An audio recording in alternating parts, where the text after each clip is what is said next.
안녕하세요, 여러분. 마음공부 디렉터 다니엘입니다. 오늘은 우리 삶의 고통과 행복에 관한 깊은 이야기를 나누려 합니다. 지난주 한 내담자가 상담 중에 이런 말을 했습니다. 선생님, 요즘 아침에 거울을 볼 때마다 자기 혐오가 밀려와요. 저 사람이 나인가 싶고 내가 내 자신을 감당하기 너무 버거워요. 그리고 이어서 이런 질문을 했죠. 차라리 나라는 것이 없으면 어떨까요?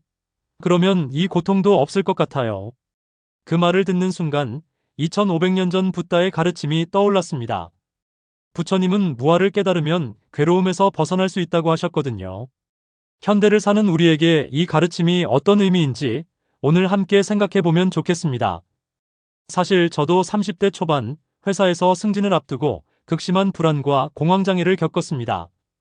내가 잘할 수 있을까? 실패하면 어떡하지? 다른 사람들이 나를 어떻게 볼까? 이런 생각들이 머릿속을 빙글빙글 돌았죠.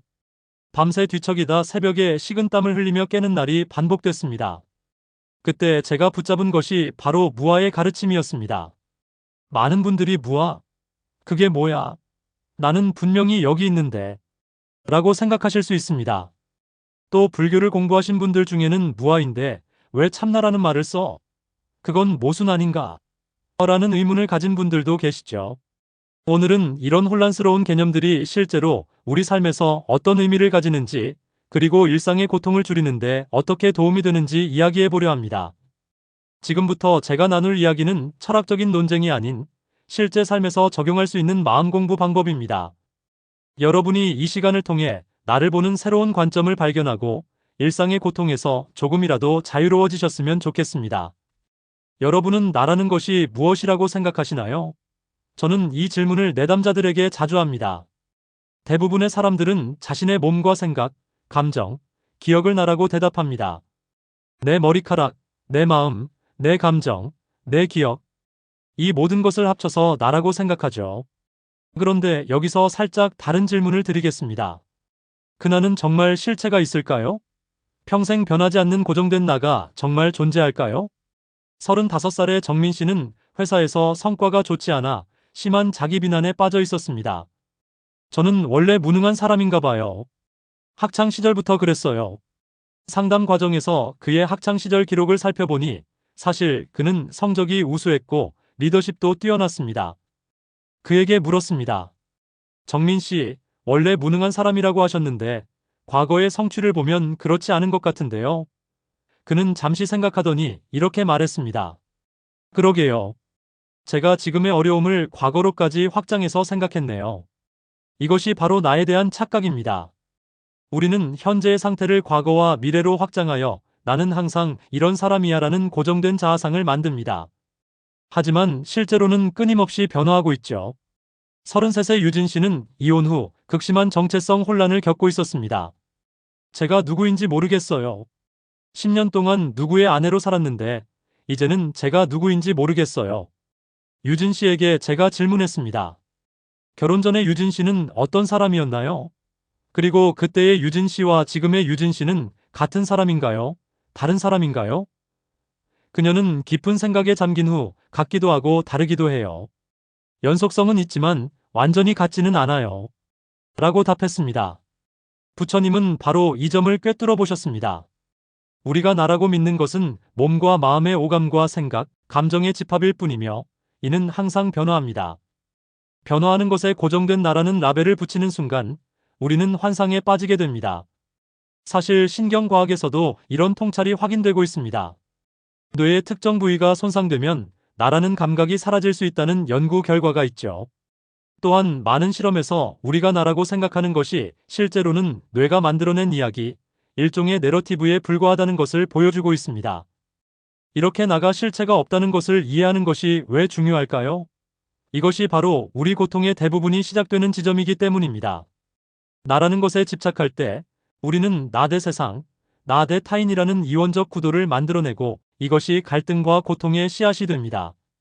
나라는 개념이 실체가 없다는 것을 알았다면 이제 그것이 어떻게 우리 고통의 원인이 되는지 살펴보겠습니다. 나가 생기는 순간 자동적으로 나 아닌 것도 생깁니다. 이것이 바로 이원성의 시작입니다. 나와 너, 우리와 그들, 내 것과 내 것, 좋은 것과 나쁜 것. 이런 분리가 시작되는 거죠. 38배 준호 씨는 직장에서 상사와 심각한 갈등을 겪고 있었습니다. 저 사람은 정말 못된 사람이에요. 저만 괴롭히고 제 성과를 가로채요. 준호 씨에게 상사의 입장에서 한번 생각해 볼 수 있을까요? 라고 제안했더니 그는 왜 제가 그 사람 입장을 생각해야 하죠? 제가 피해자인데. 라고 격앙된 반응을 보였습니다. 이것이 바로 이원성의 함정입니다. 나와 상사를 완전히 분리된 존재로 보기 때문에 상대의 입장을 고려하는 것조차 어렵게 됩니다. 명상 수업에서 만난 지영 씨는 심한 우울증을 겪고 있었습니다. 그녀는 항상 자신을 부정적으로 평가했습니다. 저는 실패자예요. 남들은 다 잘 살고 있는데 저만 이 모양이에요. 우리는 함께 명상을 하면서 이런 생각들을 지켜보는 연습을 했습니다. 몇 주 후 그녀는 이렇게 말했습니다. 제가 실패자라는 생각이 들 때 이제는 이런 생각이 드는구나라고 바라볼 수 있게 됐어요. 그 생각이 나는 아니라는 걸 조금씩 느끼고 있어요. 부처님은 이런 이원성이 우리 고통의 근원이라고 가르치셨습니다. 내가 아프다라고 할 때 아프다라는 경험만 있다면 고통은 오 정도입니다. 하지만 내가 아프다. 왜 하필 나에게 이런 일이, 다른 사람들은 건강한데 나만이라는 생각이 더해지면 고통은 50, 100으로 늘어납니다. 제 자신의 경험도 나누자면 2년 전 심한 디스크로 고생할 때였습니다. 처음에는 왜 하필 내가, 강의도 많은데 어떡하지라는 생각에 시달렸습니다. 통증이 있어도 그보다 더 큰 정신적 고통이 있었죠. 그러다 문득 통증은 그냥 통증일 뿐이라는 생각이 들었습니다. 내 통증이 아니라 그냥 이 몸에서 일어나는 현상일 뿐이라고 바라보기 시작했죠. 신기하게도 통증은 여전했지만 그로 인한 정신적 고통은 크게 줄어들었습니다. 이처럼 나라는 개념을 중심으로 세상을 바라볼 때 우리는 필요 이상의 고통을 만들어냅니다. 그렇다면 이런 이원성에서 벗어나는 방법은 무엇일까요? 바로 무아의 지혜를 체득하는 것입니다. 무아라는 말을 들으면 많은 분들이 나를 없애야 한다고 오해하시는데 그렇지 않습니다. 무아는 나라는 것의 실체가 없음을 깨닫고 그것에 대한 집착에서 벗어나는 것을 의미합니다. 42의 동욱 씨는 사업 실패 후 우울증과 불면증으로 힘들어했습니다. 저는 실패자예요. 가족들에게 너무 미안해요. 차라리 제가 없었으면. 이런 상태에서 그는 명상을 시작했습니다. 처음에는 집중하기 어려워했지만 점차 자신의 생각과 감정을 관찰하는 법을 배웠습니다. 3개월 후 그는 이런 변화를 보고했습니다. 이제 실패자라는 생각이 들면 지금 실패자라는 생각이 드는구나라고 알아차릴 수 있어요. 그 생각이 나는 아니라는 걸 조금씩 느끼고 있어요. 30의 미라 씨는 완벽주의로 고통받고 있었습니다. 모든 일을 완벽하게 해야 해요. 그렇지 않으면 제가 가치 없는 사람이 될 것 같아요. 우리는 함께 나는 누구인가라는 질문을 탐구했습니다. 점차 그녀는 자신의 가치가 성과나 타인의 평가에 달려있지 않다는 것을 깨닫기 시작했습니다. 저는 제가 하는 일이 저라고 생각했어요. 하지만 이제는 제가 하는 일이 잘 안 되더라도 그것이 저를 정의하지 않는다는 것을 알게 됐어요. 무아의 지혜를 일상에서 실천하는 방법을 몇 가지 나누어 보겠습니다. 첫째, 생각과 감정을 나로 동일시하지 않는 연습을 하는 것입니다. 나는 불안해가 아니라 불안한 감정이 일어나고 있구나라고 바라보는 것이죠. 이렇게 하면 감정에 휩쓸리지 않고 약간의 거리를 둘 수 있습니다. 둘째, 호흡에 집중하는 연습입니다. 호흡은 항상 현재에 있기 때문에 호흡에 주의를 기울이면 생각의 흐름에서 벗어나 현재 순간에 머물 수 있습니다. 이때 내 호흡이 아닌 그냥 호흡으로 바라보는 연습을 하는 것이 좋습니다. 셋째, 일상에서 나와 너의 구분이 만들어내는 갈등을 알아차리는 것입니다. 누군가와 갈등이 생겼을 때 이것은 나와 상대라는 구분에서 비롯된 갈등일까? 라고 자문해 보세요. 무아의 지혜를 체득한다고 해서 갑자기 모든 고통이 사라지는 것은 아닙니다. 하지만 분명히 달라지는 것이 있습니다. 예를 들어 비난을 받았을 때 나는 가치 없는 사람이야 라는 생각에 완전히 빠져들지 않고 지금 가치 없다는 생각이 일어났구나라고 바라볼 수 있게 됩니다. 이런 작은 거리두기가 큰 변화를 가져옵니다. 무아를 이해했다면 이제 참나에 대해 이야기해 보겠습니다. 어떤 분들은 무아인데 왜 참나라는 말을 써? 모순 아닌가? 라고 의문을 가지실 수 있습니다. 하지만 이 두 개념은 모순이 아니라 같은 진리를 다른 측면에서 바라본 것입니다. 무아가 개체적 자아의 비실재성을 가리킨다면 참나는 이원성을 넘어선 전체로서의 의식 상태를 가리킵니다. 다시 말해 무아를 깨달은 상태가 바로 참나입니다. 예를 들어보겠습니다. 45세 창호 씨는 명상을 깊이 하던 중 특별한 경험을 했습니다. 갑자기 나라는 경계가 사라지는 느낌이 들었어요. 방 안의 모든 것, 들리는 소리, 보이는 것들이 모두 나인 동시에 나가 아닌 듯한 말로 표현하기 어려운 경험이었어요. 이것이 바로 이원성이 사라지고 참나가 드러나는 순간입니다. 34세 수연 씨는 깊은 우울증으로 고통받다가 명상을 시작했습니다. 6개월 후 그녀는 이런 변화를 경험했습니다. 예전에는 제 생각과 감정이 저였어요. 하지만 이제는 그것들을 바라보는 무언가가 있다는 걸 알게 됐어요. 그 무언가는 생각이나 감정에 휘둘리지 않고 그저 지켜보기만 해요. 그 상태에 있으면 평화로워요. 참나는 개념이 아닌 경험입니다.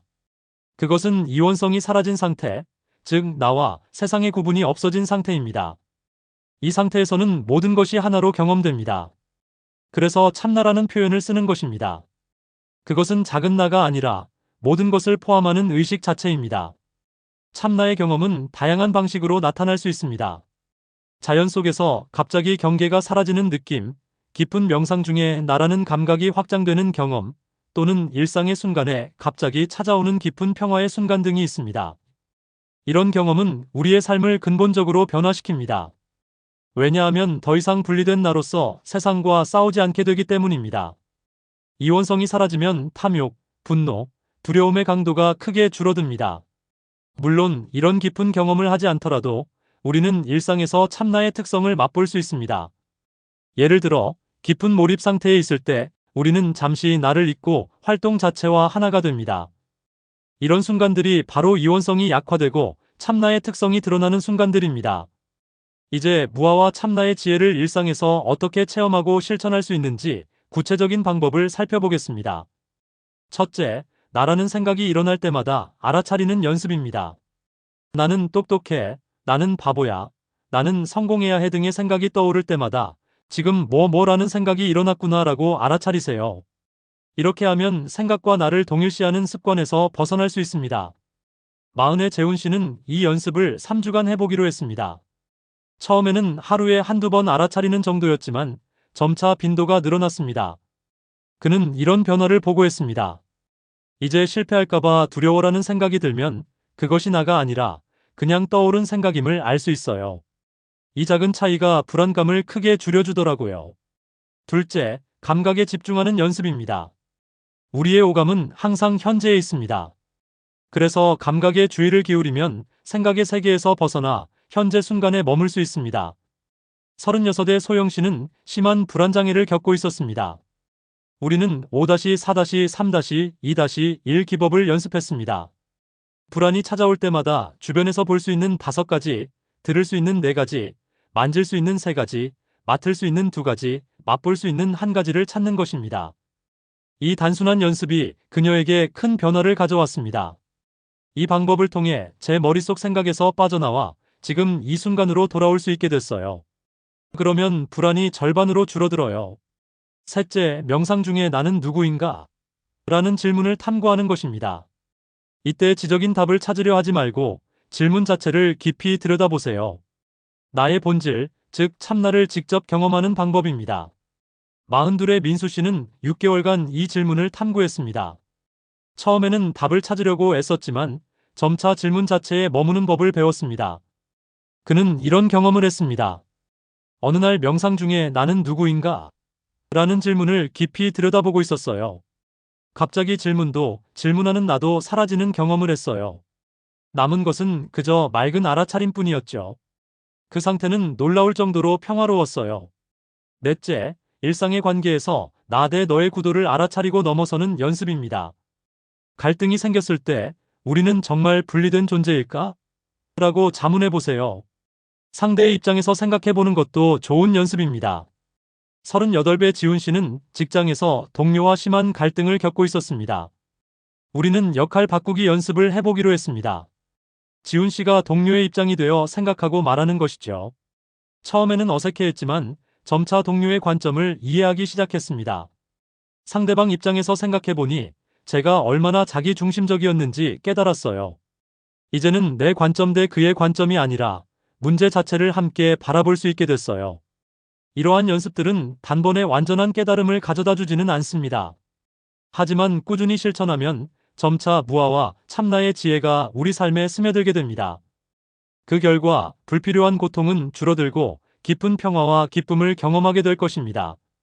무아와 참나의 지혜가 실제로 우리 삶에 어떤 변화를 가져오는지 좀 더 구체적으로 살펴보겠습니다. 46세 정호 씨는 오랫동안 만성 통증으로 고생했습니다.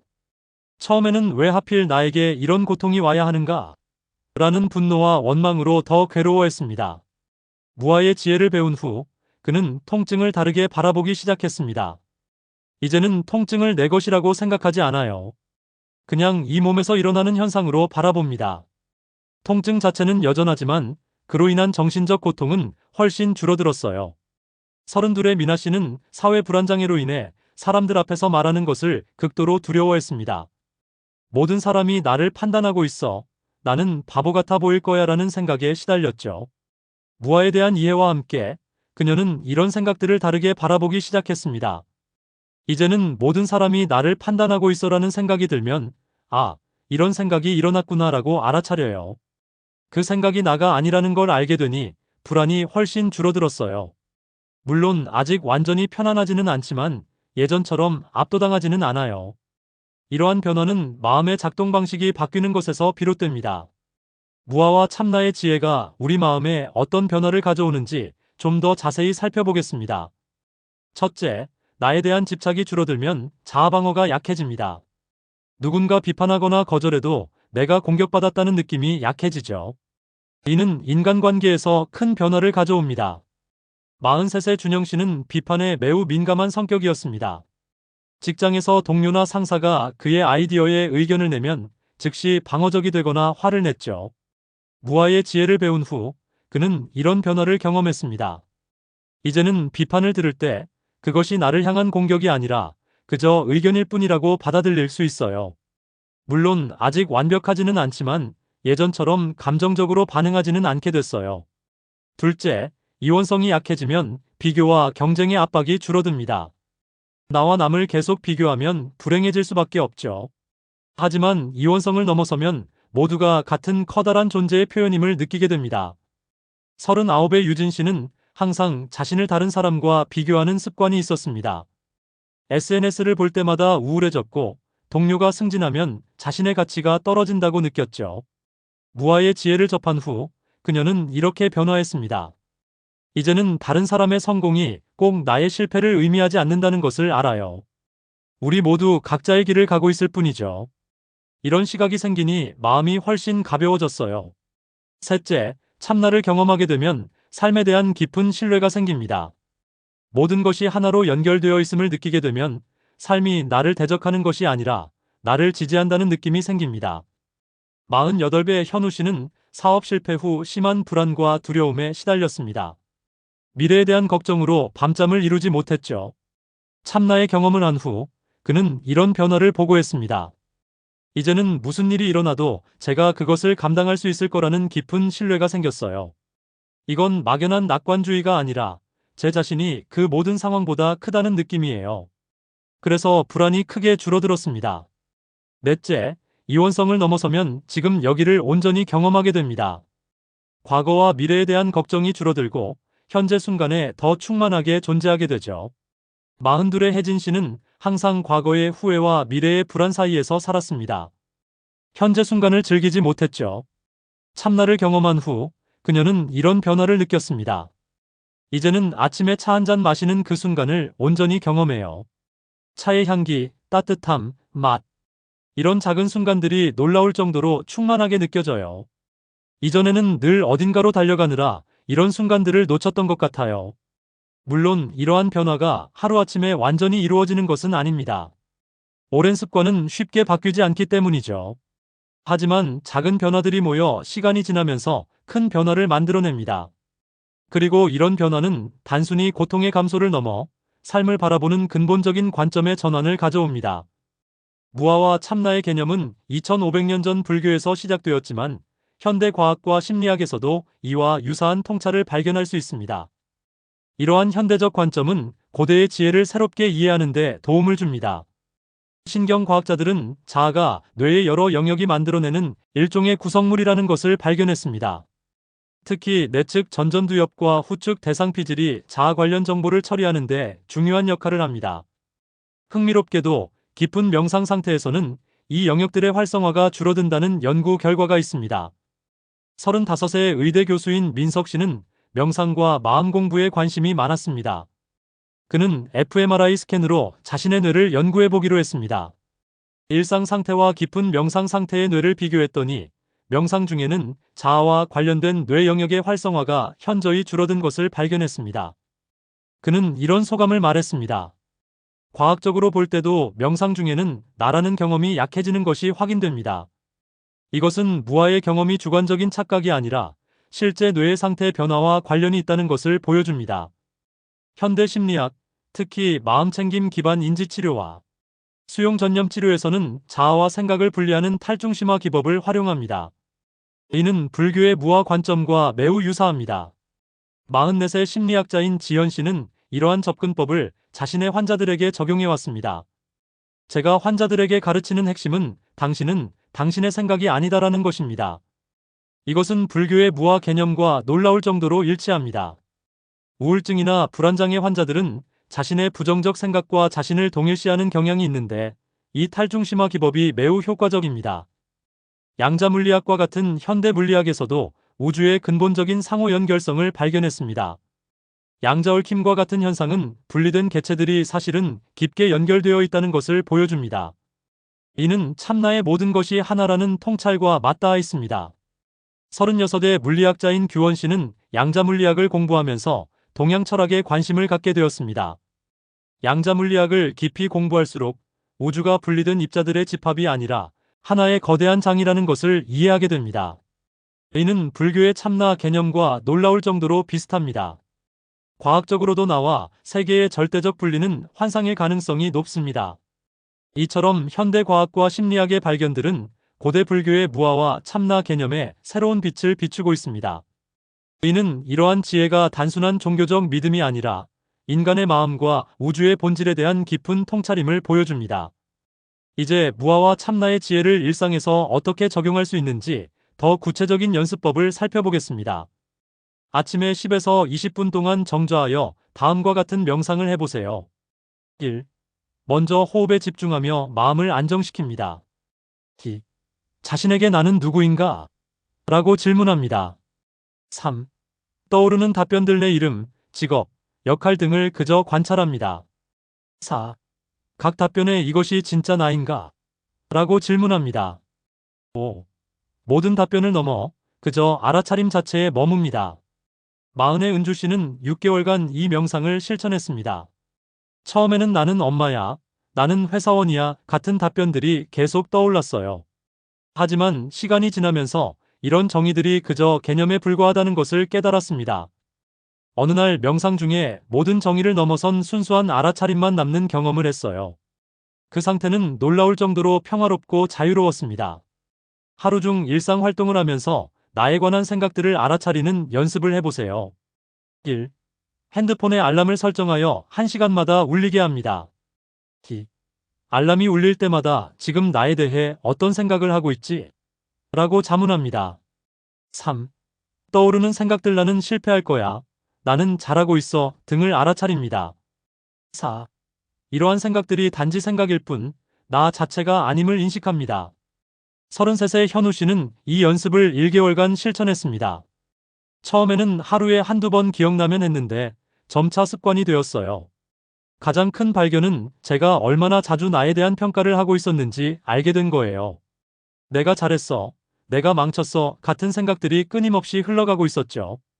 이제 이런 생각들을 알아차리면 이런 생각이 떠올랐구나 라고 바라볼 수 있게 됐어요. 덕분에 감정의 롤러코스터를 덜 타게 됐습니다. 인간관계에서 이원성을 알아차리고 넘어서는 연습입니다. 1. 누군가와 대화할 때 자신이 얼마나 나와 상대를 분리하고 있는지 알아차립니다. 2. 상대방의 관점에서 상황을 바라보는 연습을 합니다. 3. 우리는 정말 분리된 존재일까? 라고 자문해 봅니다. 4. 갈등 상황에서 이것은 나와 너의 문제가 아니라 우리의 문제라고 바라봅니다.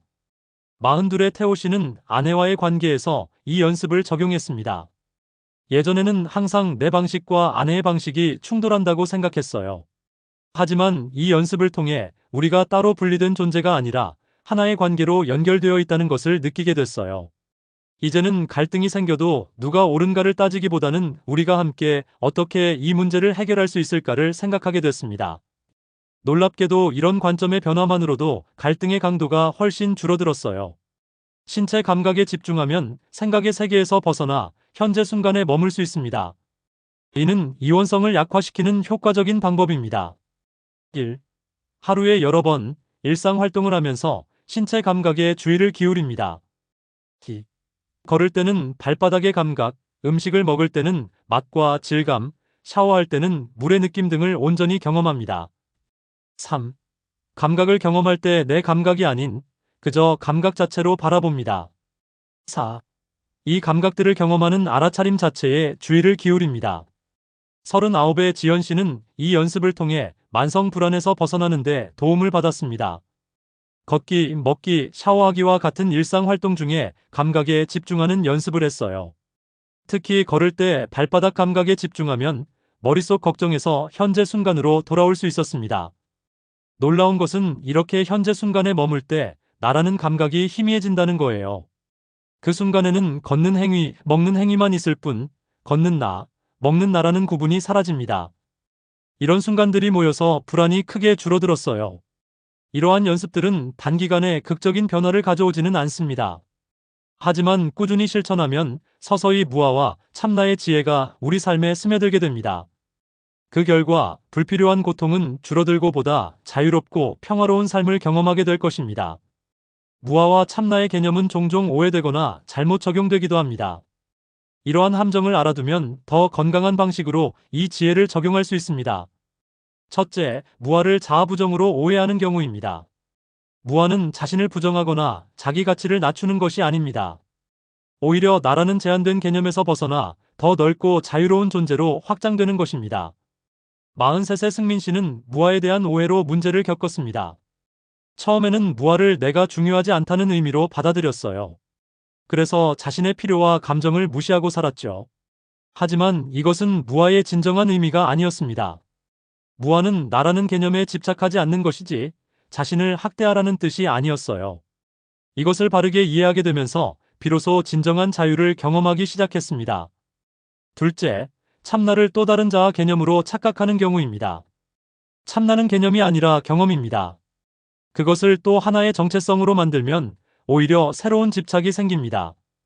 36의 도연 씨는 이런 함정에 빠졌었습니다. 명상 중에 특별한 경험을 한 후 저는 이제 나는 깨달은 사람이야라는 새로운 정체성을 만들었어요. 그런데 이것이 오히려 새로운 집착이 되었죠. 결국 참나는 어떤 라벨이나 정체성이 아니라 모든 정의를 넘어선 순수한 존재 상태라는 것을 깨달았습니다. 셋째, 무아를 이용해 책임을 회피하는 경우입니다. 나가 없다면 내 행동에 책임이 없다는 식의 왜곡된 해석은 위험합니다. 마흔의 정훈 씨는 이런 오용의 사례였습니다. 한동안 모든 것이 하나니까 내 행동이 중요하지 않다고 생각했어요. 그래서 가족에게 무책임하게 굴었죠. 나중에 깨달았지만 진정한 무아는 오히려 더 큰 책임감을 가져옵니다. 모든 것이 연결되어 있다면 내 행동이 더 넓은 영향을 미치니까요. 넷째, 참나 경험을 회피의 수단으로 사용하는 경우입니다. 현실의 문제나 감정을 직면하지 않고 초월이라는 이름으로 회피하는 것은 진정한 성장을 방해합니다. 34세 혜원 씨는 이런 함정에 빠졌었습니다. 명상을 통해 평화로운 상태를 경험한 후 저는 모든 부정적 감정이나 갈등을 그것은 실제가 아니야라고 무시했어요. 하지만 이것은 진정한 초월이 아니라 회피였습니다. 진정한 초월은 모든 감정과 상황을 있는 그대로 경험하면서도 그것에 완전히 휩쓸리지 않는 것이라는 걸 나중에 배웠습니다. 이러한 함정들을 피하기 위해서는 지속적인 자기 점검과 좋은 스승이나 공동체의 도움이 중요합니다. 무아와 참나의 지혜는 현실 도피가 아니라 현실을 더 온전하게 마주하고 경험하는 방법입니다. 오늘 우리는 무아와 참나의 지혜가 현대를 사는 우리에게 어떤 의미인지, 그리고 어떻게 일상의 고통을 줄이는 데 도움이 되는지 살펴보았습니다. 이 여정을 간략히 정리해 보겠습니다. 첫째, 나라는 것은 실체가 없는 개념에 불과하며 이 개념에 집착할 때 불필요한 고통이 생깁니다. 둘째, 나라는 개념이 생기면 필연적으로 나 아닌 것도 생기며 이러한 이원성이 갈등과 고통의 근원이 됩니다. 셋째, 무아의 지혜를 통해 나라는 개념에 대한 집착에서 벗어나면 불필요한 고통이 크게 줄어듭니다. 넷째, 이원성을 넘어설 때 참나, 즉 모든 것이 하나로 연결된 의식 상태를 경험하게 됩니다. 다섯째, 이러한 지혜는 철학적 개념이 아니라 일상에서 실천할 수 있는 구체적인 방법이 있습니다. 그렇다면 이제 어떻게 시작할 수 있을까요? 여러분께 몇 가지 제안을 드리겠습니다. 먼저, 일주일 동안 하루에 한 번씩 나는 누구인가? 라는 질문을 스스로에게 던져보세요. 어떤 답이 떠오르든 그것이 진짜 나인지 깊이 살펴보세요. 둘째, 하루에 10분만 시간을 내어 호흡에 집중하는 간단한 명상을 해보세요. 호흡할 때 내가 호흡한다가 아니라 호흡이 일어나고 있다고 바라보는 연습을 해보세요. 셋째, 일상에서 자동으로 나와 남을 구분하는 순간들을 알아차려 보세요. 특히 갈등 상황에서 이러한 이원성이 어떻게 고통을 증폭시키는지 살펴보세요. 넷째, 일상 속 무아와 참나 워크숍에 참여해보세요. 실시간으로 함께 연습하고 질문할 수 있는 기회가 될 것입니다. 마지막으로 여러분의 경험을 공유해주세요. 이 영상 아래 댓글로 여러분의 질문이나 경험 또는 깨달음을 나눠주시면 함께 배우고 성장할 수 있을 것입니다. 무아와 참나의 지혜는 2500년이 지난 지금도 여전히 강력합니다. 왜냐하면 그것은 인간 의식의 본질에 관한 것이기 때문입니다. 이 지혜를 통해 우리는 불필요한 고통에서 벗어나 더 자유롭고 평화롭고 충만한 삶을 살 수 있습니다. 오늘 함께 해주셔서 감사합니다. 여러분의 여정에 깊은 평화와 기쁨이 함께하길 바랍니다.